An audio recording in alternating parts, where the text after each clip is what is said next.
रात्री त्याच्यावर चर्चा झाली आणि केंद्र सरकार म्हणतंय तो प्रोजेक्ट आम्ही करणार नाहीये असं ऑफिशियली उत्तर आलेलं आहे पार्लमेंटमध्ये. पण महाराष्ट्र सरकार काहीतरी वेगळी भूमिका सांगते. त्याच्यामुळे पाण्यावरनं महाराष्ट्र सरकार आणि केंद्र सरकार ह्याच्यामध्ये मिसकम्युनिकेशन दिसतंय. ही अतिशय चिंतेची बाब आहे. कारण महाराष्ट्र जे आपलं हक्काचं पाणी आहे ते मागतंय. एक्स्ट्रा जे काय असेल ते कुणालाही द्यायची महाराष्ट्राची सकारात्मक भूमिका आहे. पण पाण्यावरनं कुठलंही राजकारण होऊ नये आणि महाराष्ट्र सरकारने जशा नोकऱ्या दुसऱ्या राज्यांमध्ये घालवल्या तसं महाराष्ट्रावर अन्याय करून आपलं महाराष्ट्राचं हक्काचं पाणी जे हक्काचं आहे मेरिटवर आपलं आहे दुसऱ्याला देण्यासाठी आमचा कुठलाही विरोध नाही. करेक्ट?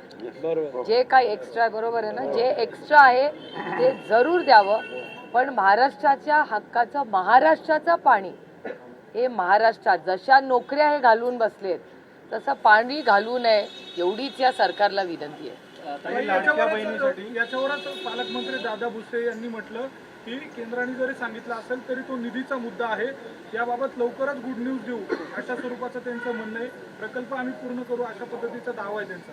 हा नुसता निधीचा विषय नसतो ना. पाणी इज अ रिसोर्स.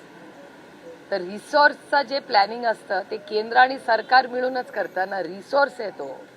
ती काय माईक नाही आहे इथे ठेवायचा का तिथे ठेवायचं. ते पाणी आहे त्यामुळे फार त्याचा वाटप होतो. फार गंभीर विषय आहे हा. हा काही राजकीय विषय नाही आहे. हा अतिशय संवेदनशीलपणे कारण का नेहमीप्रमाणे जसं आरक्षणाच्या बाबतीत भारतीय जनता पक्ष महाराष्ट्रात एक बोलतं आणि दिल्लीत एक बोलतं. त्याचं आणखीन एक उदाहरण आहे की पाण्याबद्दल महाराष्ट्रात एक बोलतात आणि दिल्लीत एक बोलतात. हे बघा मला कुणावर आरोप प्रत्यारोप करायचे नाही. मी न्याय मागते फक्त. महाराष्ट्र सरकारने जी भूमिका नोकऱ्यांबद्दल घेतली तीच भूमिका पाण्याबद्दल घेऊ नये एवढीच आमची या राज्य सरकारकडून अपेक्षा आहे. लाडकी बहीण योजनेसाठी निवडणुका पुढे ढकलल्या गेल्या. नोव्हेंबर अखेर राष्ट्रपती राजवट, डिसेंबरमध्ये मतदान होईल अशी चर्चा आहे. हे बघा कितीही तुम्ही पुढे ढकललं तरी रिझल्ट नाही ना बदलू शकत. आणि हा रडीचा डाव आहे. म्हणजे जर लाडकी बहीण योजनेशिवाय हे पास होत नसतील तर ह्याच्यातच अपयश आहे ह्या सरकारचा पहिला मुद्दा. आणि दुसरा मुद्दा की ह्यांना जर वाटत असेल की पैसे वाटूनच इलेक्शन जिंकता येतात तर मग लोकसभेमध्ये जिंकले असते ना. काय कमी केले आहेत का उद्योगांनी लोकसभेमध्ये. हा महाराष्ट्रातली मायबाप जनता ही स्वाभिमानी पण आहे आणि इमानदार पण आहे. हेच या सरकारला कळत नाही. इथे तर गल्लत होते.